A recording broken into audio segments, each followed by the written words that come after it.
வணக்கம் அன்பு நண்பர்களே, இன்றைய கேள்விக்கு என்ன பதில் நிகழ்ச்சியில் மீண்டும் உங்களை சந்திப்பதில் மிகுந்த மகிழ்ச்சி. அதிமுகவுடைய பொதுச் செயலாளர் ஜெயலலிதாவுடைய சொத்து வழக்கில் அரசு வழக்கறிஞராக பவானி சிங் நியமிக்கப்பட்ட செல்லாது என்று உச்சநீதிமன்றம் பரபரப்பான தீர்ப்பை அளித்த நிலையில் உடனடியாக திராவிட முன்னேற்ற கழகத்துடைய தலைவர் திரு கருணாநிதி அவர்கள் இது எங்களுக்கு கிடைத்த மிகப்பெரிய வெற்றி, மிகப்பெரிய மகிழ்ச்சி என்று தெரிவிக்கிறார். இந்த சொத்து வழக்கை திமுக ஏதேனும் உள்நோக்கத்தோடு பின்தொடர்கிறதா அல்லது சட்டத்தை நீதியை நிலைநாட்ட வேண்டும் என்ற எண்ணம் தானா? இது உள்பட பல்வேறு விஷயங்கள் இருக்கின்றன. வாருங்கள், திராவிட முன்னேற்ற கழகத்துடைய மூத்த தலைவரும் அந்த கட்சியுடைய தலைமை நிலைய முதன்மை செயலாளருமான திரு துரைமுருகன் இன்று இருக்கிறார்.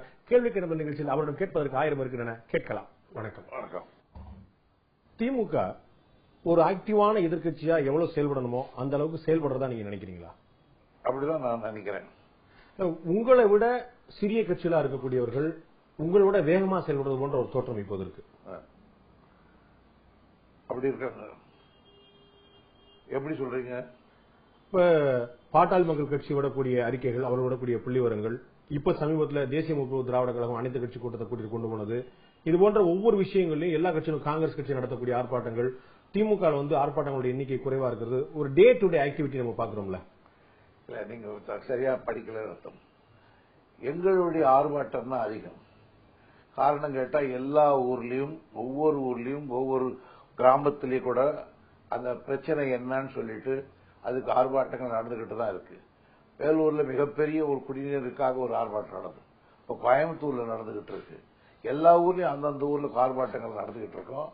அதனால எங்க ஆர்ப்பாட்டங்கள் நடத்துற பொறுத்த வரையில் திராவிட முன்னேற்ற கழகம் தான் முதல் இடத்துல வைக்கும். இதுல என்னன்னா, இப்ப திரு ஸ்டாலின் அவர்கள் இப்ப சொல்லியிருந்தாங்க, இந்த மாதிரி 20 தமிழர்கள் கொல்லப்பட்ட விவகாரத்துல ஆந்திரா உயர்நீதிமன்றத்தில் தானும் ஒரு பிரதிநிதியாக தமிழக அரசு தன்னை சேர்த்துக் கொள்ள வேண்டும் சொல்லி சொல்றார்.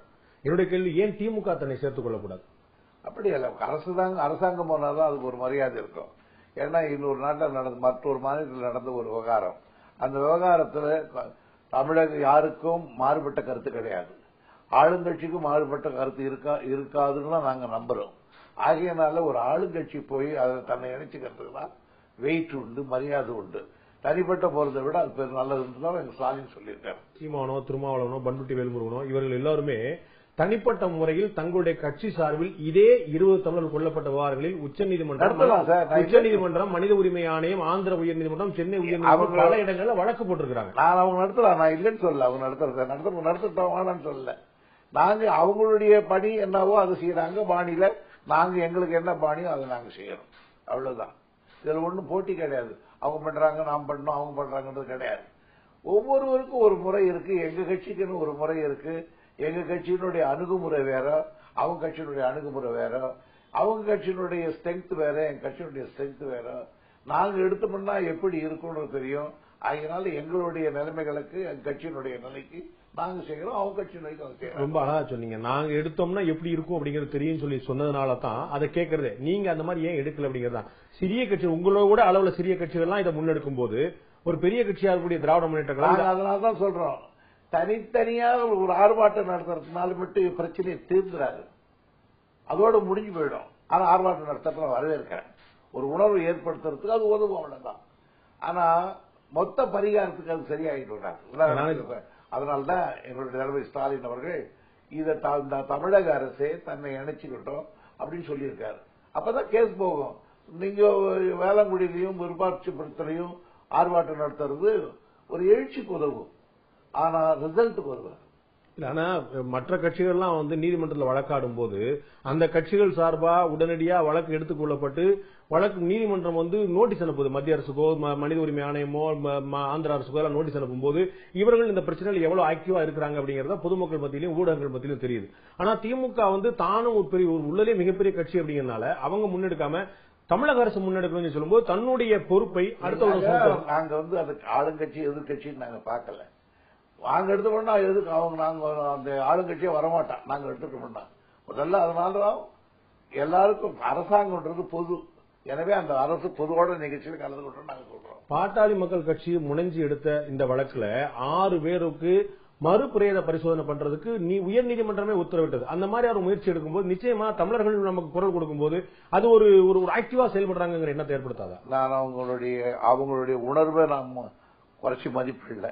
அவங்க கட்சியினுடைய ஆர்ப்பாட்ட முறை அதுல கிடைச்சிருக்க பலர், எங்களுடைய முறைகள் வேறு, அவ்வளவுதான். இதனால திமுகவுக்கு தமிழர்களுடைய பிரச்சனையில முன்னெடுத்து செல்றதுல ஒரு பின்னடைவு நீங்க நினைக்கலையா? எந்த காலத்திலும் அது மக்கள் மத்தியில் ஏற்படாது.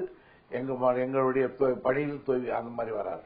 இப்ப 20 தமிழர்கள் கொல்லப்பட்ட விவகாரமாகட்டும், விவசாயிகளுடைய பிரச்சனையா இருக்கட்டும், நில அபகரிப்பு பிரச்சனையா இருக்கட்டும், இல்லாட்டி கர்நாடகாவில் மேகதாது பிரச்சனையா இருக்கட்டும், இந்த பிரச்சனைகள் எல்லாருமே வேற வேற கட்சிகள் வேற வேற அமைப்புகள் முன்னெடுக்க திமுக அவர்களோடு இணைந்து செயல்படக்கூடிய கட்சியா இருக்குது. திமுக இதை முன்னெடுக்கக்கூடிய கட்சியாக எப்போது மாறும்? நாங்க எடுத்தா சில பேர் வரமாட்டாங்க, சில பேர் எடுத்தாக்க வருவாங்க. இப்ப உதாரணத்துக்கு ஒன்று சொல்றேன். இப்போ விஜயகாந்த் அழைச்சிட்டு போறாரு, நாங்க கூப்பிட்டு பல பேர் வந்திருக்க மாட்டாங்க. அதுல யார் யார் வந்திருக்க மாட்டாங்க? அதெல்லாம் என்னத்துக்கு நீங்க கேட்கறீங்க? யார் யார் வந்திருக்க மாட்டாங்க? சில பேர் வந்திருக்க மாட்டாங்க. அதனால இன்னொருத்தர் எடுக்கும்போது நாம எல்லா கட்சியோட பரவாயில்ல, இன்னொருத்தர் செய்யும்போது அதை பாராட்டி நாங்களும் கூட போயிட்டு வந்தோம். இதுல ஒரு விஷயம் நீங்க கவனிக்கலையா? தேமுதிக கூட்டா கிட்டத்தட்ட அத்தனை கட்சிகளுமே வந்துருச்சு, பாஜக காங்கிரஸ் உட்பட. திமுக கூப்பிட்டா சில கட்சிகள் வரமாட்டாங்கன்னு நீங்களே சொல்றீங்க. அப்ப திமுகவை விட முன்னுரிமை பெறக்கூடிய கட்சியாக தேமுதிக இருக்கிறது. அப்படி இல்ல, அப்படி நினைக்காதீங்க நீங்க.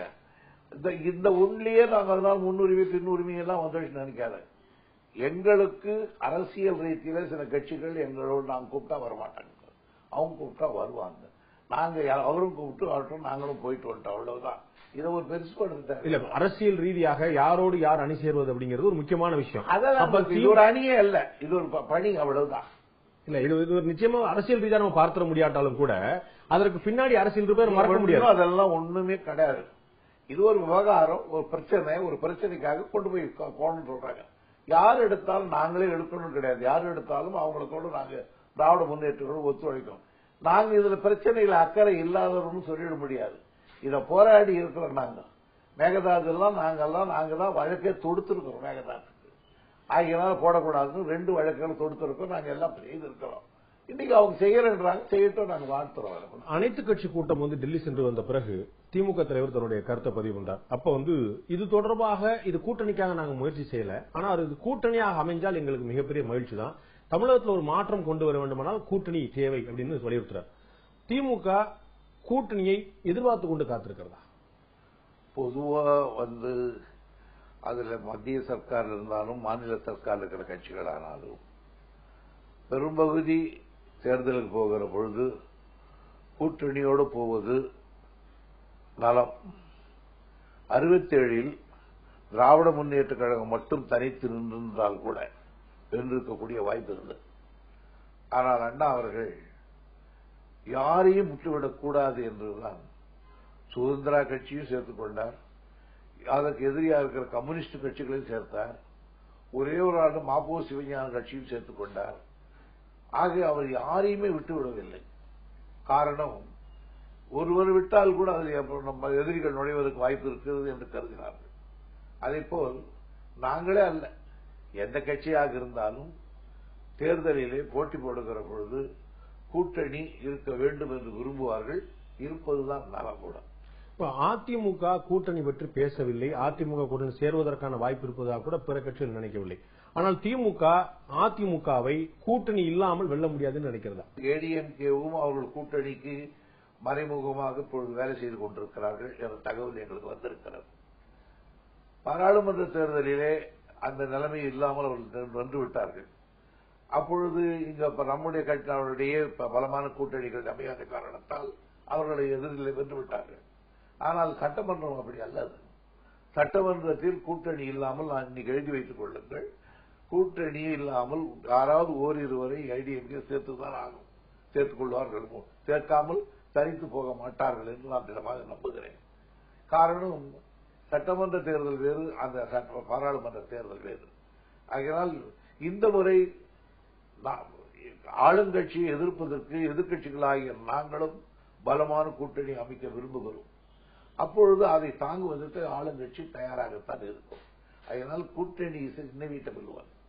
இல்ல, தமாக, தேமுதிக, காங்கிரஸ் அது போன்ற ஒரு பெரிய கட்சிகளோட கூட்டணி இருப்பது அப்படிங்கிறது வேற, விடுதலை சிறுத்தைகள் போன்ற வளரக்கூடிய கட்சிகளுடைய கூட்டணி இருப்பது வேற.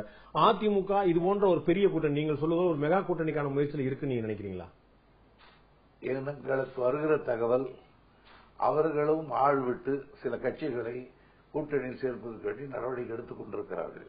அது எந்த அளவுக்கு பலன் தரும் என்பது போக போகத்தான் தெரியும். பாஜக மாதிரியான ஒரு கட்சி நாங்கள் முதல்வர் வேட்பாளரை அறிவித்து விட்டு தான் தேர்தலை சந்திப்போம் சொல்றாங்க. பாமக முதல்வர் வேட்பாளரை அறிவித்து விட்டது. திமுக முதல்வர் வேட்பாளர் யார் அப்படிங்கிற சர்ச்சை இல்லாட்டாலும் கூட ஒரு ஒரு கூட்டணிக்கு முன்னிருந்து எங்களோட அணி சேர வாருங்கள் அப்படிங்கிற ஒரு கூட்டணி கட்சியில திரட்டுறதுல திமுக கொஞ்சம் தயக்கம் காட்டுதா, இல்லாட்டி லேட்டா இருக்குதா, தாமதமா இருக்குதா? எங்களுடைய அணுகுமுறை வேறு, அவர்கள் அணுகுமுறை வேறு. எங்களுடைய ராஜதந்திரங்கள் வேறு, அவரவர்களுக்கு என்று தனித்தனி இருக்கிறது.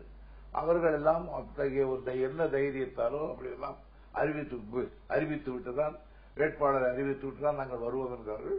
பாட்டாளி மக்கள் கட்சி அறிவித்தே விட்டது. பிஜேபி அறிவித்து விட்டுதான் தேர்தலை சந்திப்போம் என்கிறார்கள். எப்படி வருதுன்னு பார்ப்போம். இந்த அனைத்து கட்சி கூட்டத்தை போய் கூட்டி பிரதமரை பார்த்து வந்தது ஒரு வெற்றியான விஷயம் நினைக்கிறீங்களா? அது வந்து வெற்றி ஒரு பலன் அளிக்கும் நீங்க நினைக்கிறீங்களா? இங்க எந்த வகையில பலன்? இங்க தமிழ்நாட்டில் ஒன்னா போனாங்க, இவங்களுக்கு பலனா அல்லது மேகதாட்டுக்கு பலனா? மேகதாது வந்து வேணும்னு கர்நாடக அரசு முயற்சி பண்ணிட்டு இருக்குது.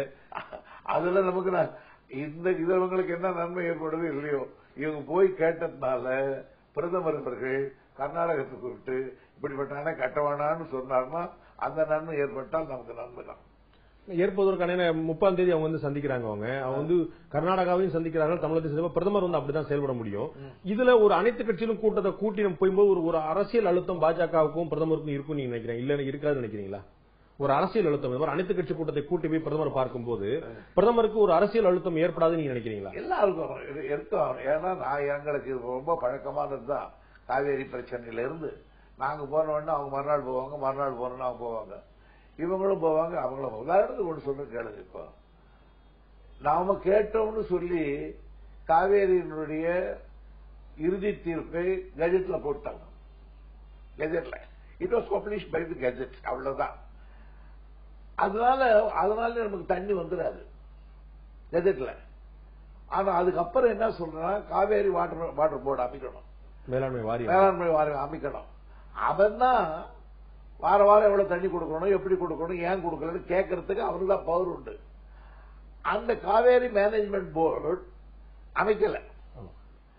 ஆனா அவன் அமைச்சிருக்கணும் உடனே. இப்போ இந்த சர்க்கார், நம்முடைய சர்க்கார், ஜெயலலிதா அரசு சுப்ரீம் கோர்ட்ல ஒரு கேஸ் போட்டாங்க. நீங்க வந்து supreme court should give direction to the central government. இந்த மாதிரி அமைக்கணும், மேலாண்மை வாரியம் அமைக்க சொல்லி ஒரு டைரக்ஷன் பண்ணுங்க. சுப்ரீம் கோர்ட் மிக லகுவா என்ன சொல்லிட்டாங்க, அவங்களும் அந்த மாதிரி பண்ணாங்க. இவங்களுக்கு ஒன்று செய்யிட்டாங்க இல்லையா, அதே டைரக்ட் பண்ணதான சுப்ரீம் கோர்ட் போய் தானே சுப்ரீம் கோர்ட் டைரக்ட் பண்ணி சென்ட்ரல் கவர்மெண்ட்ல இந்த கெஜெட்ல போட்டாங்க. அவங்க என்ன சொன்னாங்க, இது ரெண்டு கோரிக்கை விட்டுட்டு ஒரு சூப்பர்வைசர் கமிட்டி அமைச்சிட்டாங்க. தற்காலிக கமிட்டி. சூப்பர்வைசர் கமிட்டிக்கு கான்ஸ்டிடியூஷனல் வேலை கிடையாது. அவங்க போய் யாரையும் கேட்க முடியாது. ட்ரிபியூனல்ல சொல்லப்பட்ட விஷயமும் இல்ல, சொல்லப்பட அல்ல. ஆனால் இப்ப அதனால என்ன பண்ணணும், இப்ப மத்திய சர்க்கார், அவங்களுக்கு சுப்ரீம் கோர்ட்டை விடு, மத்திய சர்க்காரே நம்ம காவேரி மேனேஜ்மெண்ட் அமைக்கலாம். இவங்க சொன்னது கெஜெட்ல போட்டா அவன் சொன்னதுக்கு பேசாம இருக்கான். அதான் ரெண்டு பேருக்கு மத்திய சர்க்காருடைய வேலை. இவங்க ரெண்டு பக்கம் ஒரு குரங்கு ஆபத்தை ரெண்டு பக்கம் யாரும் தின்னு பாருங்க, அன்பொன்றில் கொஞ்சம் தாழ்ந்தால் கொஞ்சம், அந்த மாதிரி வேலை தான் செய்வான் சென்ட்ரல் கவர்மெண்ட்.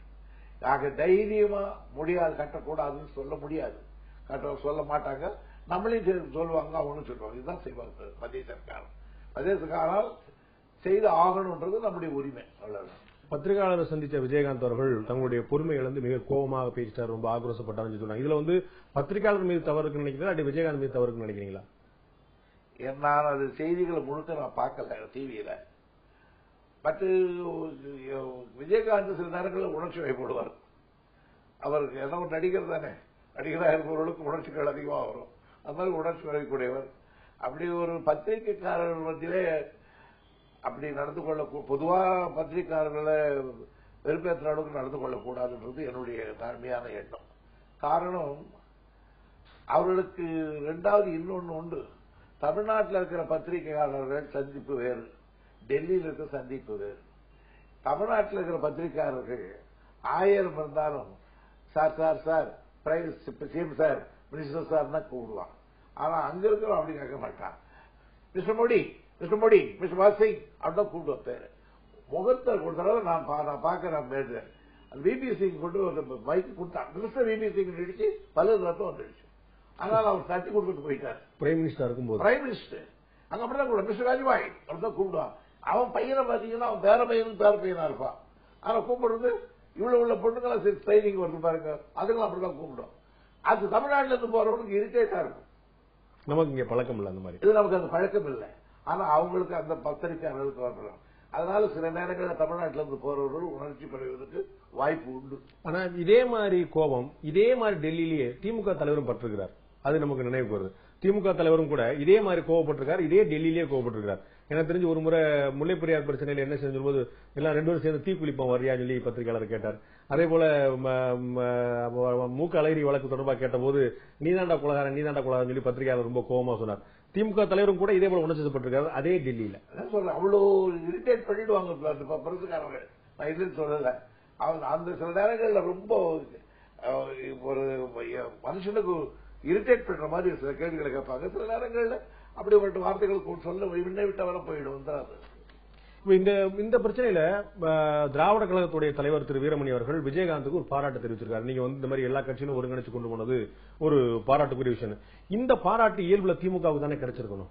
திமுக ஒரு பெரிய கட்சியா இருக்கும்போது பல பிரச்சனைகளை முன்னெடுக்கக்கூடிய கட்சி அப்படிங்கும்போது குறிப்பா திரு வீரமணி அவர்கள் அவர் திமுகவுடைய ஒரு இரட்டைக்குழல் துப்பாக்கியாவே செயல்படக்கூடியவர். அவர் திமுக கிடைச்சிருக்க வேண்டிய ஒரு பாராட்டு, ஒரு புகழ், ஒரு பெயர் இன்னொரு கட்சிக்கு போறதுக்கான சந்தர்ப்பம் ஆயிப்போச்சு. அப்படி இல்லை. அவர் எடுத்து முன்னின்று நடத்தினார் ஒரு எதிர்கட்சி தலைவர்.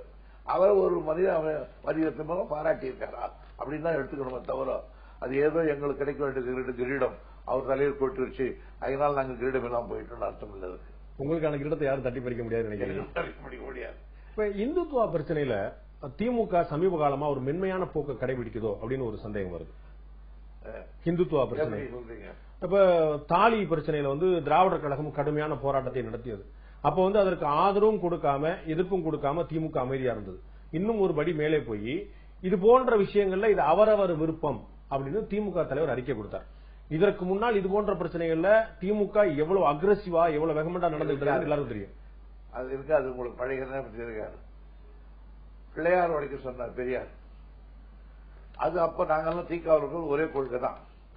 அதனால அவர் அப்ப பிரிஞ்சு வந்த நேரம் நாங்க பிள்ளையார் உடைக்க சொன்னார். நான் பிள்ளையார் அண்ணா சொன்னாரு நான் பிள்ளையாரையும் உடைக்க மாட்டேன், பிள்ளையாருக்கு தேங்காயும் உடைக்க மாட்டேன். அது மாதிரிதான் இந்த கதையும். இது தாலி பிரச்சனைன்றது அவரவருடைய இதை பொறுத்தது.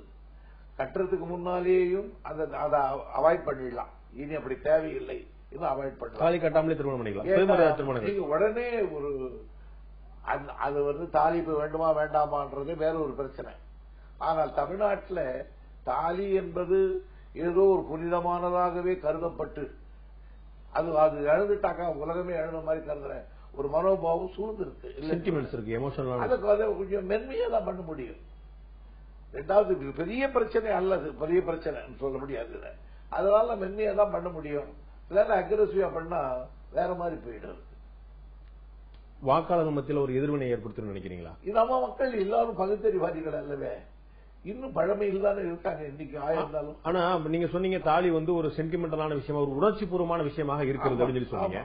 அதே மாதிரி உணர்ச்சி பூர்வமான விஷயங்கள்ல கருத்து சொல்றதுக்கு திமுக என்றுமே தயங்கியது இல்ல. இன்னும் சொல்ல போனா பொட்டு வைக்கிறவங்களை பார்த்து அது கட்சிக்காரரை ஒருத்தர் பொட்டு வச்ச போது கடலூர்லயே விழுப்புரமே என்னுடைய ஞாபகம் ஒரு நெத்தில ஏதோ ரத்தம் வழியுதுன்னு திமுக தலைவர் விமர்சனம் பண்ணார். அதே போல பூக்குழி இறங்குறத திமுக தலைவர் கடுமையா விமர்சனம் பண்ணியிருக்கிறார். அதே போல ராமர் எந்த இன்ஜினியரிங் கல்லூரியில் படிச்சவர் அப்படின்னு சொல்லியிருக்காரு. ஹிந்து என்றால் திருடன் என்ற அர்த்தம்னு ஏதோ வட இந்திய மொழி புத்தகத்தில் சொல்லப்பட்டு சொன்னார். இது போன்ற கருத்துக்களை முன்வைக்கிறது திமுக தயங்கியது இல்லையே என்னைக்கும்? இல்ல இல்ல இல்ல, நீங்க அது சொல்றதுக்கு நாங்க எங்க கட்சிக்காரன் அப்படி இருக்கிறப்போ அவரை கண்டிச்சார். யாரு? எங்க கட்சிக்காரங்களை கண்டிச்சார். அவ்வளவுதான். இது மற்றவங்களை கண்டிக்கல. அதுல ஒண்ணு இவரும் கட்சிக்கார அதே நேரத்தில் ஒரு ஊர்ல ஒரு விழா நடக்குதுன்னா அது போய் நடந்து நாங்கெல்லாம் நிறுத்தல. இது இந்த நாடு இன்னும் முழுமையாக பகுத்தறிவு பாதைக்கு பக்குவப்படல. பெரியார் பண்ணி மற்றவர்கள் இருக்கு.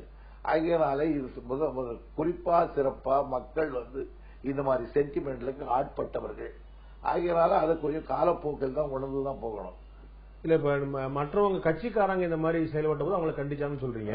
கட்சிக்காரங்க மட்டும் கட்சியில் இருக்கக்கூடிய மூத்த தலைவர்களே கோயிலுக்கு போயிட்டு வரக்கூடியது ரொம்ப வழக்கமா வச்சிருக்காங்க. துரைமுருகனே கோயிலுக்கு போய் நாங்க பாத்துருக்கிறோம். இன்னும் சொல்ல போனா திமுக தலைவர் கருணாநிதி அவர்களே வந்து சாய்பாபா கூட எல்லாம் இருந்து வீட்டுக்கு எல்லாம் வரவழைச்ச நிகழ்ச்சி எல்லாம் கலந்துகிட்டாரு. சோ இது ஆன்மீகத்துல நீங்க வெளியே நான் இல்லைன்னு சொல்றேன். நான் எனக்கு எல்லா கோயில்களிலும் போய் பார்த்து சிற்பங்களை வடிக்கிறத பாக்குறேன். முரசொலி மாறன் அவர்களோட நான் ஒரு முறை ஸ்ரீரங்கத்தில் போய் எல்லா கோயிலும் பார்த்தேன். கலைஞரே சொல்லியிருக்காரு, நீங்க போறீங்கன்னா கிருஷ்ணன் கோயில் ஒன்று இருக்கு திருநெல்வேலி பக்கத்துல, அங்க இருக்கிற சிற்பங்கள் மாதிரி கிடையாது, ஒரு தடவை பார்த்துட்டு வான்னு சொல்லியிருக்காரு. ஆவுடையார் கோயில்ல அப்படிப்பட்ட சிற்பங்கள் இருக்கு. எனக்கு சிற்பங்களை பார்க்கறதுலயும் அந்த கோயிலுடைய கட்டுமானங்களை ரசிப்பதிலையும் ஒரு இயற்கையாவே எனக்கு ஒரு ஹிஸ்டாரிக்கல் மைண்ட் உண்டு. ஆகையனால நான் கோயிலுக்கு போயிருக்கேன். ஆனா காவடி எடுத்துடணும், வேல் குத்தணும், உருண்டணும் நான் செய்யறது இல்லை. அதனால நான் வந்து போகலன்னு சொல்லல, நான் போயிருக்கேன். உங்களுடைய இயக்கங்கள் இருந்த திரு PTR பழனிவேல்ராஜன் மாதிரி ஆன்மீகத்துல ஊர்னவங்க நிறைய பேர் இருக்காங்க. இப்ப கூட இருக்காங்க. அதுல சொல்ல. அப்ப நம்ம பகுத்தறிவு இயக்கத்துல இருந்து பகுத்தறிவுடைய பிரச்சாரத்துல இருந்து திமுக வந்து தடம் மாறி இருக்கிறதா? அப்படியெல்லாம் நாங்க ஒன்று ரொம்ப கண்டிப்பு போடல. அதிமுக இருக்கிறவனுக்கு கண்டிப்பு போடல. இப்ப கொஞ்சம் பேர் அவங்க விருப்பத்துக்கு சில நேரங்களை விட்டுதான் இருக்கோம். அதான் இப்ப அதிமுக வந்து ஒரு பகுத்தறிவா இயக்கமா வெளியில யாருமே பேசிக்கிறதுல சொல்ல அவங்களுடைய ஆன்மீக ஈடுபாடு வந்து பகிரங்கமா தெரிஞ்சது. எம்ஜிஆர் இருக்கக்கூடிய காலத்திலேயே மூகாம்பிகை கோயிலோ மற்ற இடங்களோ கோயில் போறது ரொம்ப வழக்கமா இருந்தது. ஆனா திமுக நேற்று வரை இன்று வரை கூட ஒரு கடுமையான ஒரு பகுத்தறிவு இயக்கமாகத்தான் முன்னிறுத்திக் கொள்கிறது. எங்கள் தலைவர் அடைந்தெடுத்த பகுத்தறிவாதி. இந்த இயக்கம் பகுத்தறிவு இயக்கமாக இருக்க வேண்டும் என்பதுதான் எங்கள் கட்சியினுடைய லட்சியம் கூட. லட்சக்கணக்கான பேர் இருக்கிற பொழுது சிலர் அவர்களுடைய நம்பிக்கையின் அடிப்படையில் சிலர் போகிறார்கள். நான் இல்லை என்று சொல்லவில்லை. எல்லாவற்றையும் அதுக்கு ஒரு நடவடிக்கை எடுத்துக் கொண்டிருப்பதில்லை. அவங்களையும் திருத்தணும்னு தான் பாக்கிறோம். அப்படின்னு இத்தனை கிட்டத்தட்ட ஒரு 65 வருஷத்துல திமுக தொண்டர்களிடமே திமுகவால் பகுத்தறிவு கொள்கையை பரப்ப முடியவில்லைன்னு சொல்லலாமா? எங்களுக்கே இன்னும் சில பேர் முடியல. இன்னும் கொஞ்சம் பேர் இருக்கா இல்லைங்களா? இன்னும் பொட்டு வச்சுன்னு காவல் எடுத்து இருக்காங்க, பூவில் இருக்காங்க, ஒருத்தர் 2 பேர் இருக்காங்க. திமுக தலைவர் அவர் ரொம்ப ஒரு நீங்க சொன்ன போல ஒரு கடைந்தெடுத்த ஒரு பகுத்தறிவாதின்னு சொன்னாலும் கூட அவருடைய சில முயற்சிகள் இப்ப சமீபத்துல ராமானுஜர் பற்றி ஒரு தொடர் எழுதுறேன்னு சொல்றார். ராமானுஜர் ஒரு பழுத்த ஆன்மீகவாதி, பழுத்த இந்துத்துவவாதி. அவரை பற்றி தொடர் எழுதுவது அப்படிங்கிறது திமுக தலைவருடைய எண்ணத்துல ஒரு மாற்றம், அவருடைய சிந்தனை செயல ஒரு மாற்றம் ஏற்படும் சொல்லலாமா? அதாவது நீங்க அவருக்கு தெளிவா தெரிவிச்சிருந்தார்.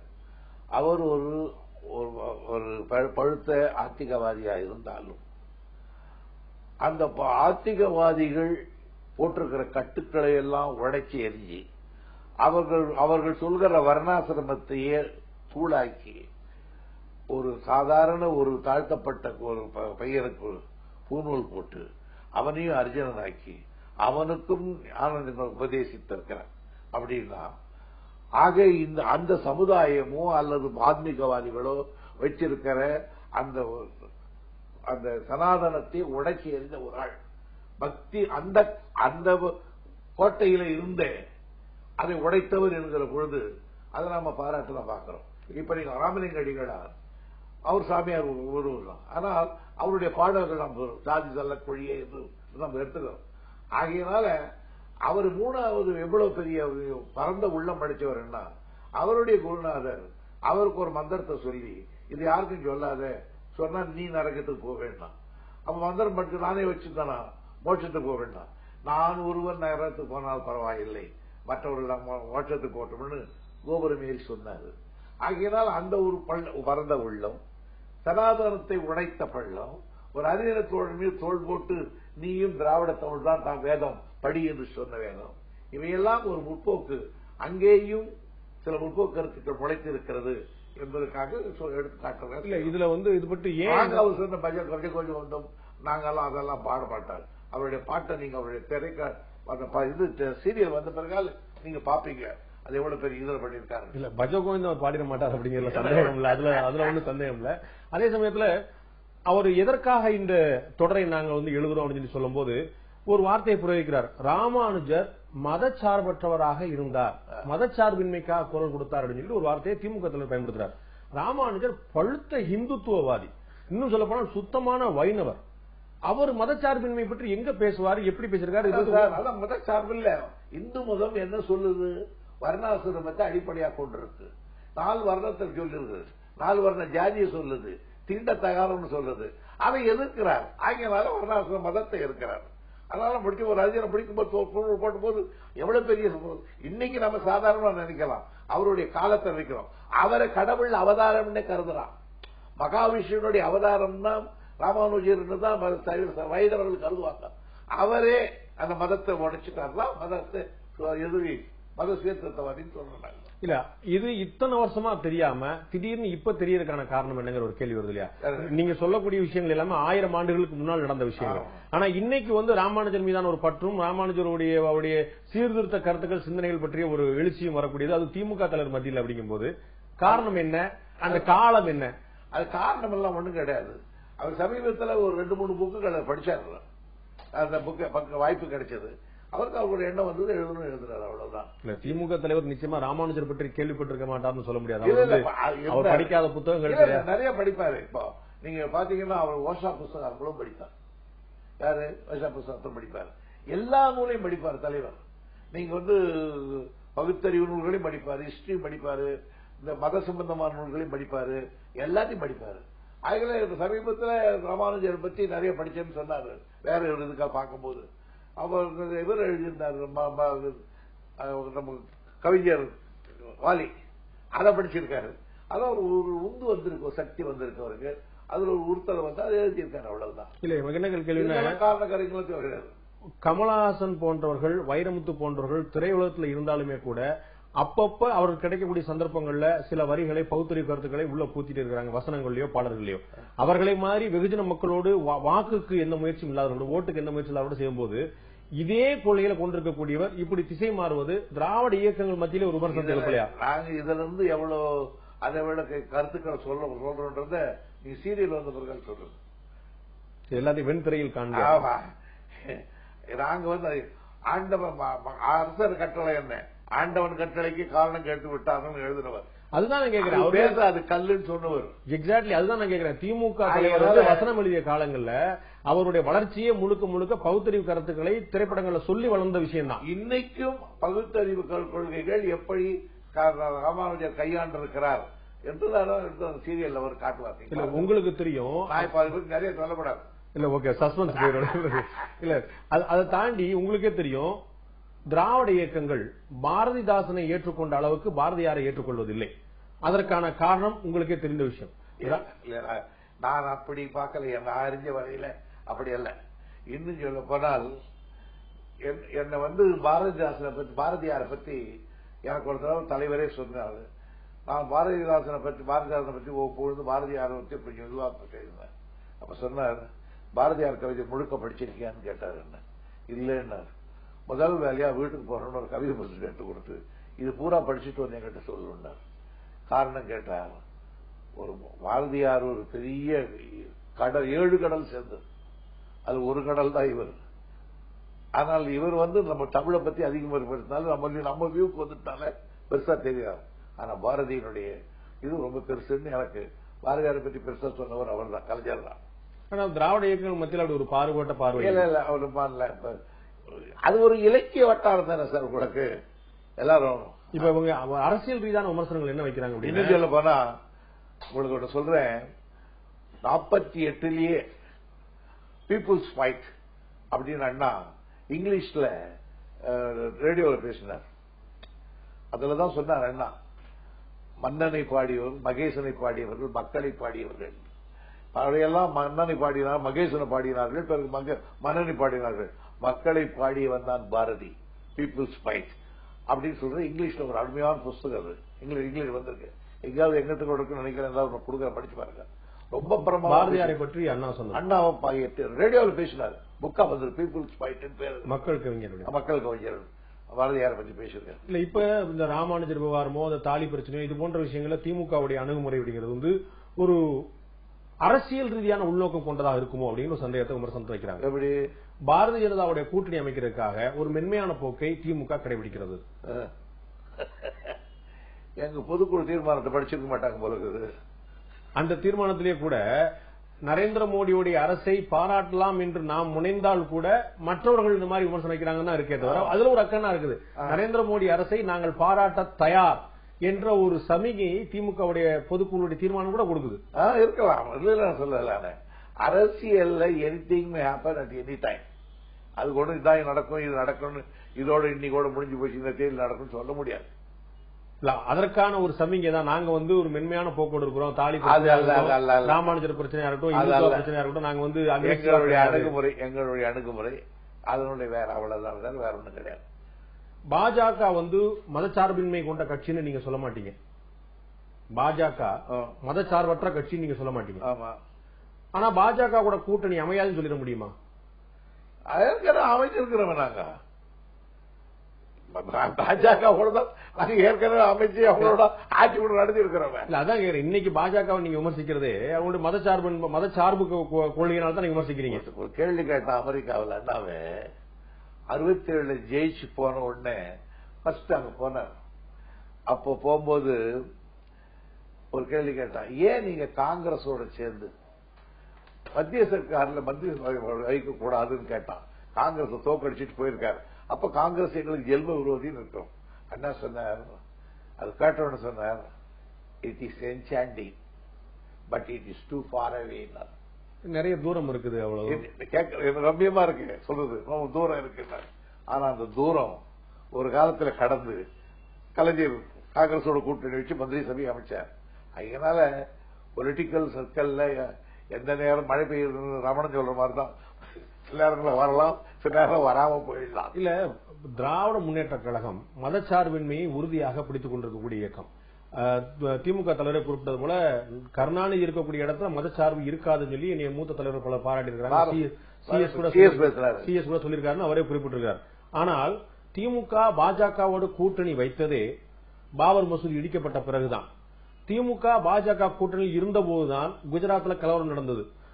பாரதிய ஜனதா மேல வைக்கக்கூடிய கடுமையான விமர்சனங்கள் எதுவோ அந்த நேரத்துல ஒண்ணு திமுக பாஜக கூட இருந்திருக்கு, அல்லது அதற்கு பிறகுதான் பாஜக கூட்டணி வச்சிருக்கு. அப்ப உங்களுடைய மதச்சார்பின்மை கொள்கையில திமுக எவ்வளவு அவங்க வந்து பாபர் மசூதி இடிச்சப்ப நாங்க இல்ல. பாபர் மசூதி இடிக்கப்பட்ட பிறகுதான் திமுக கூட்டணி அமைத்தது நான் சொல்லுவேன். அதுக்கு வருத்தம் தெரிவிச்சதுக்கு அவங்க தெரிஞ்சாங்க. அப்புறம் நாங்க செய்தது தப்புதான் சொன்னாங்க, தெரிஞ்சு போனோம். அதே பாஜக அவங்க அதே நாங்க செஞ்ச தப்புன்னு ஒரு நாள் அவங்களுக்கு நாங்க இது மாதிரி பண்ணிட்டாங்க, அது நாங்க வேணான்னு சொல்லிட்டு வந்துட்டோம், அவ்வளவுதான். 2002 நாம வந்து கூட்டணியில இருந்த போதுதான் அந்த குஜராத்ல கலவரமே நடக்குது. அது ஒரு மாநிலத்தில் ஏற்பட்ட கலவரம் சார். அதுக்காக நாங்க வருத்தம் அப்போது நாங்க கண்டிச்சிருக்கிறோம். அன்னைக்கு நாங்க திருத்தி இருக்கோம். இல்ல, அப்பயே வந்து திமுக தலைவர் சொன்ன வாசகம் என்னன்னா, நீங்க சொன்ன அதே வரித்தான் கொண்டாரு. அது வந்து அந்த மாநிலத்தில் நடந்த ஒரு சட்டம் ஒழுங்கு பிரச்சனை சொன்னார். குஜராத் கலவரத்தை ஒரு மாநிலத்துடைய சட்டம் ஒழுங்கு பிரச்சனையாக எந்த கட்சியுமே கருதல. ஆனா திமுக பிரச்சனையா கருதுறாங்க. அதாவது இந்துக்கள் முஸ்லீம்கள் மீது தாக்குதல் நடத்தினால் கூட அது சட்டம் ஒழுங்கு பிரச்சனை தானே. மதத்தின் பேரால் நடந்தாலும் ஜாதியின் பேரில் நடந்தாலும் கொலைகளும் கொள்ளைகளும் கற்பழிப்புகளும் தீ வைத்தலும் நடந்தால் அது சட்ட ஒழுங்கு பிரச்சனை தானே. இல்ல, ஆனா அப்படி ஒரு லைட்டா நம்ம பாத்துற முடியுமா? அது வந்து ஒரு பின்னாடி மோட்டிவ் இருக்குன்னு சொல்லிட்டு தான் இன்னைக்கு வரைக்கும் நரேந்திர மோடி. ஆனால் அதே நேரத்தில் அதை கண்டிச்சிருக்கிறாங்க. ஆனால் அதை கூட நாங்க மேடையில பல முறை அது மாதிரி முஸ்லீம் பெருமக்களை இவ்வளவு பேர் கொண்டுட்டாங்கன்னு தான் நாங்க சொல்லியிருக்கிறோம். ஆனா அதெல்லாமே கூட்டணியிலிருந்து வெளியே வந்த பிறகுதான். கூட்டணியில் நீங்க அப்ப இருந்தீங்க. 2002 அந்த கலவரம் நடக்கும் போது நீங்க மத்தியில் ஆட்சியிலேயே இருந்தீங்க. அதான் இது மாதிரி இருக்கிறதால தான் நாங்க வெளியில் வந்துட்டோம். அப்புறம் சரியா இது 2002 இருந்தது. ஆட்சியிலிருந்து வெளியே வந்து 2000 திரும்புவாங்கன்னு பார்த்து திருந்தல வெளியே வந்துட்டோம். தமிழக முதலமைச்சர் வந்து அதிமுக பொதுச்செயலாளருடைய சொத்து வழக்குல திமுக தொடர்ந்து பல்வேறு வழக்குகளை மேல்முறையீடுகளை செய்து இப்ப வந்து ஒரு முக்கியமான ஒரு தீர்ப்பை பெற்றிருக்கு. உச்சநீதிமன்றத்தில் சென்று அரசு வழக்கறிஞராக பவானி சிங் நியமிக்கப்பட்ட செல்லாது அப்படிங்கிற உத்தரவு வாங்கியிருக்கு. இது ஒரு மிகப்பெரிய வெற்றி அப்படின்னு சொல்லி திமுக தலைவர் வந்து ஒரு மகிழ்ச்சி அடைஞ்சிருக்கிறார். இப்படி ஜெயலலிதாவுடைய வழக்கை பின்தொடர்வதற்கான காரணம் அவர்களை அரசியல் ரீதியாக ஒழிக்க முடியாது, சட்ட ரீதியாக நெருக்கடி கொடுக்க வேண்டும் என்பதுதான் அப்படின்னு அதிமுக குற்றஞ்சாட்டு. அதல்ல, அந்த அம்மா ஒரு சொத்து சேர்த்த வழக்கை தமிழக விஜிலன்ஸ் துறை கண்டுபிடித்து ஒரு வழக்கு தொடுத்தது. அந்த வழக்கில் இருந்து அவங்க 15 வருஷம் 16 வருஷம் இழுக்கடிச்சாங்க. அதுக்கு ஒரு முடிவு வந்தது. இப்ப இன்னும் வழக்கு நடந்துகிட்டு இருக்கு. பவானி சிங் எடுத்தாங்க, போட்டாங்க, ஆச்சாரியா போட்டாங்க, இது நடக்குது. அது அவ்வளவுதான், ஒரு வழக்காதான் எடுத்துக்கணும். திமுக இவ்வளவு விகரசா அந்த வழக்கை வந்து ஃபாலோ பண்ணும்போது அதற்கான ஒரு உள்நோக்கம் இருக்கும், ஒரு அரசியல் ரீதியான காரணம் தான் இருக்க முடியும். உள்நோக்கம் அல்ல, ஆளுங்கட்சியா இருந்துட்டு அது அந்த கேஸ ஒண்ணு இல்லாத பண்ணாங்கன்னா அது எப்படி பாத்துக்கிட்டு இருக்க முடியும்? இங்க இருக்கிற ஜட்ஜி எல்லாம் மாத்திக்கிட்டு இங்க இருக்கிறவங்களாம் பார்த்து எத்தனை வருஷமா இழுக்கிறது? 200-300 தரம் வாய்தா வாங்கி இருந்தாங்களே, அதெல்லாம் நியாயம் தானே? இதை கேட்கறதுக்கு ஆள் கிடையாதா? அதெல்லாம் கேட்டோம் நாங்க. இந்த ஊர்ல வழக்கு நடத்தினா நடக்காது, ஆளுங்கட்சி வேற மாநிலத்துக்கு மாத்தணும், நாங்க ஒரு பெட்டிஷன் போட்டோம், மாத்திட்டாங்க. அவ்வளவுதான். தனிப்பட்ட வகையில எங்களுக்கு ஒன்றும் பழித்திக்கிற எண்ணங்கள்லாம் கிடையாது. இல்ல அப்படி பழித்திக்கிற எண்ணம் கிடையாது. ஒரு நீதியை நிலைநாட்டணும் அப்படிங்கிற எண்ணம் இருந்தா திமுக அமைச்சர்கள், முன்னாள் அமைச்சர்கள் மீதே நிறைய வழக்குகள் உண்டு. 91, 96 அவங்க மேல இந்த சொத்து வழக்கு வந்துச்சு. ஆமா. 96, 2001 நீங்க ஆட்சியில் இருந்த போது 2001 அவங்க ஆட்சிக்கு வந்தோடனே உங்கள் பேர் துரைமுருகன் உட்பட பலர் மேல அவங்க வந்து வழக்கு தொடர்ந்தாங்க. ஆனா அந்த வழக்கு இன்னமும் நிலுவையில் இருக்குது. அப்ப அது வந்து ஒரு சட்டத்தின் மாட்சியை கேள்விக்குள்ளாக்கலையா? உங்கள் மீது தொடரப்பட்ட வழக்கு உச்சநீதிமன்றம் வரைக்கும் நிலுவையில் இருக்கு. 2 வழக்கு தொடர்ந்து 2001 பிறகு ஒரு வழக்கு தொடர்ந்துருக்காங்க. முன்னாடி 96, 2001 ஒரு வழக்கு தொடர்ந்துருக்காங்க. இப்ப எல்லாரும் மேல எங்களுக்கு கேஸ் நடந்துகிட்டு இருக்கு. நாங்க அவங்களோட கேஸ் நடந்துகிட்டு இருக்கு. இல்ல நாங்க ஒன்னும் டெய்லி போய் இது பண்ணிட்டு இருக்கல. இப்ப 91, 96 வரைக்கும் நடந்த வழக்கு இன்னைக்கு வரைக்கும் இழுத்தடிக்கிறாங்க. நீங்க குற்றச்சாட்டு இல்ல, எங்களுக்கெல்லாம் முடிஞ்சு போச்சு. அப்பெல்லாம் எங்களுக்கு அந்த வழக்கெல்லாம் முடிஞ்சு போச்சு. இல்ல அதுக்கு ஒரு பெட்டிஷன் போட்டிருக்காங்க, அவ்வளவுதான். இல்ல 97 உங்களுடைய ஆட்சியில திமுக ஆட்சியில் இருக்கும்போது வேலூர்ல உங்கள் மீதான வழக்கு தள்ளுபடி செய்யப்படுகிறது. ஆமா. நீங்க அதுக்கு மேல்முறையீடுக்கு போல. அப்ப ஆட்சியில் இருந்து திமுக வழக்கு நடந்து திமுக மீதான அமைச்சரை பற்றி ஒண்ணு வச்சுங்க. இதுக்கு நான் விஜிலன்ஸ் இலாக்காவை நான் பார்த்திருக்கேன். அரசாங்கம் இதை எடுக்காது. நீங்க வந்து அந்த விஜிலன்ஸ் கமிட்டிக்கு இருக்காங்க, அதுக்கப்புறம் அவனுக்கு வரும் கமிஷன் இருக்கு, அவங்க பார்த்து அங்க கீழே தள்ளிட்டானே வெதர் இந்த case is fit for appeal பாப்பாங்க. அப்பீல் என்ன பண்ணுவாங்க, இல்லைன்னா விட்டுருவாங்க.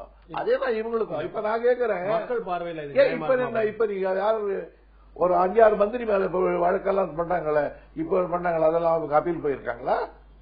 கேட்டா என்ன சொல்றாங்க, vigilance appeal not fit for case போட்டிருக்காங்கன்னு சொல்றாங்க. இல்ல செல்வகணபதி மேல இறுதி வழக்கே வந்துருச்சு. அக்ரி கிருஷ்ணமூர்த்தி இப்ப இந்த ஆட்சியில் இருக்கும்போது அமைச்சர் பதவி நீக்கப்பட்டிருக்கிறாரு, சிறையில் அடைக்கப்பட்டிருக்கிறாரு. இவங்க நடந்துட்டு தான் இருக்கும். நாங்க கேட்கிற சொத்து வழக்கு, அதாவது சொத்து வழக்கு வந்து அதிமுக தலைவருடைய சொத்து வழக்கு எப்படி தொடரப்பட்டதோ அதே மேல உங்கள் மேல வழக்கு எல்லாரும் மேல நடக்குது. நேரு மேல, பொன்முடி மேல. நான் கேட்கிறேன் ஜெயலலிதா பேர் அதே விஜிலன்ஸ் அவங்க கையில் இருந்தது இல்ல, this are not fit for case proceed அவங்க போட்டாங்களா? அதே விஜிலன்ஸ் அவங்க அந்த மாதிரி மேல தானே பண்ணி வள்ளி ப்ராசிக்யூஷன் பண்ணிக்கிட்டு இருக்கா. அப்பதான் அந்த அரசியல் ரீதியான சந்தேகமே வருது. என்னுடைய கேள்வி 96, 2001 திமுக ஆட்சியில் இருக்குது. அப்ப திமுக மேல போடப்பட்ட வழக்கு 2001 நீங்க ஆட்சியில் இருக்கும் போதே உங்கள் மீதான வழக்கு வேலூர்ல சிஜிஎம்னால தள்ளுபடி செய்யப்படுது. அப்ப அதுக்கு நாங்க எப்ப காரணம் கேட்டா, நீங்க ஆட்சியில் இருக்கும் போது இல்ல, அந்த கேஸ் நடந்து முடிவு எங்களுக்கு அவன் நாங்க ஆட்சிக்கு வர்றதுக்கும் ஜட்ஜ்மெண்ட் வரதுக்கும் கரெக்டா இருந்தது, அவ்வளவுதான். சிலதெல்லாம் அதுக்கு முன்னே முடிஞ்சு போச்சு. எது ஒண்ணுதான் லேட்டு, மற்றவர்களெல்லாம் அவங்க ஏடிஎம்கே பீரியட்லயே முடிஞ்சு போச்சு. இல்ல உங்களுக்கு தெரியும், உங்கள் மீதான வழக்குல அவங்க முதல்ல சிஜிஎம் பண்ணிட்டாங்க. அதுக்கு அப்பீல் போகாம திமுக 97 முடிஞ்ச பிறகும் கூட 4 ஆண்டுகள் நீங்க உங்களுக்கு தெரியுங்களா, 4 ஆண்டுகள் கழித்து அவங்க போனாங்க. அது அப்புறம் இல்ல, அப்பவே இங்க வந்தாங்க. என் கேஸ் முடிஞ்ச உடனே இங்க வந்தாங்க, அப்பீல் போட்டாங்க. இங்க ஹைகோர்ட்ல தள்ளிட்டாங்க. இல்ல சுப்ரீம் கோர்ட்ல அந்த வழக்கு தொடர்ந்து நடத்தணும்னு சொல்லி தானே சொல்லி ஓடிட்டு இருக்கு இல்லையா? அந்த வழக்கு ரெண்டு வழக்கு முதல்ல ரொம்ப கன்ஃபியூஸ் பண்ணிக்காதீங்க. இங்க வேலூர் கோர்ட்ல முடிஞ்ச வழக்கு இங்க ஹைகோர்ட்ல போட்டாங்க. ஹைகோர்ட்ல தள்ளிட்டாங்க. அதோட முடிஞ்சு போச்சு. இவங்க இப்ப இத்தனை வருஷத்துக்கு அப்புறம் இந்த கேஸ் யாரோ ஒரு பிரைவேட் ஒரு ஆள் ஒரு கேஸ் போட்டு இந்த கேஸ் நடத்தணும்னு சொன்ன சுப்ரீம் கோர்ட்ல கிரிமினல் கேஸுக்கு தனி ஆளுக்கு போடக்கூடாதுன்னு சொன்னா அது கேஸ் அது பெட்டிஷன் அப்படியே பெண்டிங்ல கிடைக்குது, அவ்வளவுதான். என்னுடைய கேள்வி இங்க இவங்க இங்க ஒரு கேஸ் போஸ் மறுபடியும் கேஸ் போடணும்னு சொல்லியிருக்காங்க. அது கேஸ் நடக்குது. நாங்க அதுக்காக நாங்க வயது ஓடல. இல்ல நீங்க ஓடல. ஆனா என்னுடைய கேள்வி என்ன, ரொம்ப குழப்பமே இல்லாம என்னுடைய கேள்வி என்ன, திமுகவுடைய முன்னாள் அமைச்சர்கள் மீதும் இதே போல சொத்து வழக்கு தொடரப்பட்ட போது அந்த வழக்கு தள்ளுபடி செய்யப்பட்ட போது மேல்முறையீடும் செய்யாமல் நீங்கள் ஆட்சியில் இருக்கும் போதே அந்த வழக்கு தள்ளுபடி செய்யப்பட்டால் நீதி நிலைநாட்டப்படுவது சந்தேகம் ஏற்படாதா? அதுதானே இந்த கேஸ். இப்ப ஜெயலலிதா வழக்க தமிழ்நாட்டில இருந்து கர்நாடகா ஏன் கொண்டு போனோம்? திரு அன்பழகன் அவர்கள் எதுக்காக இந்த மனு தொடர்ந்தாங்க? தமிழ்நாட்டில் அவங்க ஆட்சியில் இருக்கும் போது அவங்களுடைய வழக்கு அவங்களே நடத்துறது நியாயமா இருக்காதுன்னு தான் நம்ம மாத்தணும். அதுதான் கர்நாடகா. ஆனா திரு துரைமுருகன் உள்ளிட்ட மற்றவர்கள் மீது தொடரப்பட்ட வழக்கு நீங்கள் அமைச்சராக இருந்த போதுதான் போட்டிருக்காங்க. அதேதான் இப்ப போட்டிருக்காங்க. உங்களுக்கு சட்டத்தினுடைய நீதி நீங்க இப்ப போட்டிருக்காங்க. இவர் ஆட்சிக்கு வந்த பிறகு அதான் சொல்றேன். நீங்க இருக்கும்போது பண்ணல. நான் இப்ப ஜெயலலிதா மீதான ஹைகோர்ட்டுக்கு தள்ளுறான்னு சொல்றேன், தள்ளிட்டான்னு சொல்றேன். திருப்பி அதே காரியம் அர்த்தம். வெள்ளூர்ல முடிஞ்சதுக்கு அப்புறம் கேஸ் ஹைகோர்ட்டுக்கு தள்ளிட்டாங்க. தமிழ்நாடு ஜட்ஜி தள்ளிட்டாங்க. திருப்பி திருப்பி காட்டிங்கன்னா இல்ல ஜெயலலிதா மேல கேஸ் போடுறதுக்கு என்ன சொல்றீங்க நீங்க இப்போ? இல்ல அவங்க உங்களுக்கு வந்து அரசியல் கிடையாது, இது சட்டம் ஒழுங்கு, அவ்வளவுதான். அது கோர்ட்ல இருக்குது அந்த கேஸ், அதை பத்தி வேண்டாம். இப்ப ஒரு சரியா ஒரு வருஷத்துக்குள்ள ஒரு பொது தேர்தல் வரப்போது, சட்டமன்ற பொது தேர்தல் வரப்போது, உங்களோட கூட்டணி சேரக்கூடிய கட்சிகள் யார் யார் இருக்கக்கூடிய வாய்ப்பு இருக்கு அப்படின்னு ஒரு பாசிபிலிட்டிஸ் உங்களுக்கு மனசுக்குள்ள தான் இருக்குதா? இருக்கு. இதுல வந்து 2-3 அணியா போகக்கூடிய வாய்ப்புகள் இன்னைக்கு நம்ம பாக்குறோம். நம்ம வந்து வேற வேற கட்சிகள் வந்து ஒவ்வொரு அணியா சொல்லிருக்காங்க. பாஜக என்ன செய்ய போறாங்க, பாமக என்ன செய்ய போறாங்க, தேமுதிக என்ன செய்ய போது, தமாக என்ன செய்ய, ஒன்னொன்னு கேள்விக்குறியா இருக்கு. ஆனா இவர்கள எவ்வளவு பேரை உங்கள் பக்கம் ஈர்க்க முடியுங்கிற ஒரு சந்தேகம் உங்களுக்கு இருக்குதா? சந்தேகம் இருக்கு, நம்பிக்கை இருக்கு. இப்ப தமாக காங்கிரஸ் இந்த 2 கட்சியும் ஒரே இடத்துல இருப்பாங்களான்னு ஒரு சந்தேகம் இருக்குது. பாமக தேமுதிக இவங்க ஒரே அணியில் இருப்பாங்களா சந்தேகம் இருக்கு. இந்த மாதிரி ஒரு காம்ப்ளிகேஷன்ஸ் உள்ளே இருக்கும்போது இது வந்து உங்களுக்கு ஒரு சங்கடத்தை ஏற்படுத்தாதா? ஏற்படுத்தும். அப்ப அது ஒரு பின்னடைவாயிருமே. பின்னடைவு ஆகாது. இல்ல ஒரு ஒரு ஒரு பின்னடைவு ஆகலாம், பாத்துக்குவோம். பின்னடைவு ஏற்படாதான் கேக்குறீங்கல்ல, ஏற்படாம பாத்துக்குவோம். ஏன் அப்படின்னா உங்களோட தேர்தல கூட்டணியில் இருந்த திருமாவளவன் அவர்களே, திருமாவளவன் சொல்றாரு நாங்க வந்து தனித்து போட்டியதை பத்தி நாங்க ஒரு முயற்சி பண்ண போறோம், நாங்க வந்து மக்கள்கிட்ட கருத்து கேட்க போறோம் சொல்லாரு. நேற்று வரைக்கும் உங்களுடைய கூட்டணி இருந்தவர் அவரே கூட்டணியில இருந்து வெளியேறதுக்கான வாய்ப்பு இருக்கான்னு பாக்க போறேன். இருக்கலாம், அது அவருடைய உரிமை. அப்ப கட்சிகள் நம்ம மட்டும் வெளியேறது வந்து உங்களுக்கு ஒரு கவலைக்குரிய விஷயம் இல்லையாது? நாங்கள் வெளியே போகிறவர்கள் பற்றி மரியாதை அவர்களாக போனால் நாங்கள் கவலைப்படவில்லை. எங்களோடு யார் சேர்வது என்பதை பற்றி நாங்கள் கணக்கிட்டுக் கொண்டிருக்கிறோம். எங்கள் கூட்டணி பலமாக அமையும். நிச்சயமாக நாங்கள் ஆட்சிக்கு வரக்கூடிய அளவுக்கு எங்களுடைய ஸ்ட்ராட்டஜி இருக்கிறது. இல்ல அவர் என்ன சொல்றாருன்னா, நாங்க தாழ்த்தப்பட்டவர்களுக்காக போராடக்கூடிய இயக்கங்கனால எங்களுக்கு வந்து பெரிய கட்சிகள் திமுகவும் சரி அதிமுக 2 கட்சியும் சேர்த்தே சொல்றாரு, எங்களுக்கு வந்து ஒரு குறிப்பிட்ட அளவுக்கு தான் சீட்டு கொடுக்க முடியும் அடமெண்டா இருக்காங்க. உங்களுக்கு அதுக்கு மேல சீட்டு கொடுத்தா மற்ற கட்சிகள் கோச்சுப்பாங்க, அதுக்கு ஒரே காரணம் நாங்கள் தாழ்த்தப்பட்ட கட்சியா இருப்பதுதான் அப்படின்னு சொல்றாரு. அதை பத்தி எல்லாம் கருத்து சொல்ல விரும்பல. இப்ப கடந்த முறை நம்ம வந்து 2006 சட்டமன்ற தேர்தலில் காங்கிரசுக்கு நம்ம வந்து 63 இடங்கள் கொடுத்தோம். இன்னைக்கு அந்த அளவுக்கு கொடுக்கக்கூடிய வாய்ப்புகள் இருக்கா அப்படிங்கிற ஒரு கேள்விக்குறி. ஆனா கட்சிகள் அதிகம் பெருக பெருக 2006 ஏற்பட்ட மாதிரி நிலைமை. 2006 உங்களுக்கு வந்து ரொம்ப குறைவான தொகுதி தான் நீங்க போட்டிட்டீங்க. திமுக தலைவர் சொன்னாரு நாங்கள் பகிர்ந்து கொள்வதெல்லாம் இருக்கக்கூடியதா எல்லாருமே சேர்ந்து எடுத்துக்கணும் சொன்னார். அப்ப ஒரு வலுவான கூட்டணி அமைஞ்சு சொல்லும் போதே அது வந்து திமுகவுக்கு தானே ஒரு நெருக்கடியா மாறிக்கிட்டே இருக்கும். பெரிய கட்சிகள் சேர சேர சேர சேர நெருக்கடி ஏற்படும். நீ சொல்றது வாஸ்தவம் தான், நெருக்கடி ஏற்படும். அப்ப திமுக சுயமா சொந்த காலில் நிற்கக்கூடிய ஒரு பலத்தை குறைச்சுக்கிட்டே வருது அப்படின்னு ஒரு எண்ணம் இல்லையா உங்களுக்கு? நம்ம வந்து மற்றவர்கள் அனுசரிச்சு கொண்டு கொண்டிருக்கு, மற்றவர்கள் நிறைய பேர் உள்ள சேர்க்க கொண்டிருக்கு. அதனால 2006 நமக்கு தான் இழப்பு ஏற்பட்டுச்சு, இப்பயும் கூட அதே மாதிரி நெருக்கடி ஏற்படும் நீங்க சொல்றீங்க. அப்ப இது நமக்கு ஒரு பலம் குறைந்த தன்மை நீங்க யோசிக்கலையா? அதுவும் ஒரு அந்த கோணத்தில் அதுவும் சரிதான். ஆனால் அதுக்கு எதிர்கோணமும் எங்களிடத்தில் இருக்கிறது. நீங்கள் சொல்லுகிற அந்த கோணமும் சரிதான். தன்னுடைய பலம் கொண்டு போயிடுமோ என்று நினைக்கிறது பலம் உண்டு. ஆனால் அது எப்படி நாங்கள் அதிலிருந்து வெளிவருவது என்ற வியூகத்தை எப்படி உடைப்பது என்ற வியூகம் எங்களுக்கு தெரிகிறது. இப்ப திமுக தன்னை வந்து ஒரு மறுபரிசீலனை பண்ணிக்கொள்ள வேண்டிய நேரம், ஒரு மீள்பாரை பார்த்துக் கொள்ள நேரம், தொண்டர்கள்ட்ட இன்னும் அக்ரெசிவா கொண்டு போய் கட்சியுடைய கொள்கையிலும் கட்சியுடைய தலைமையும் சேர்க்க வேண்டிய நேரம் வந்திருக்கா நீங்க நினைக்கலையா?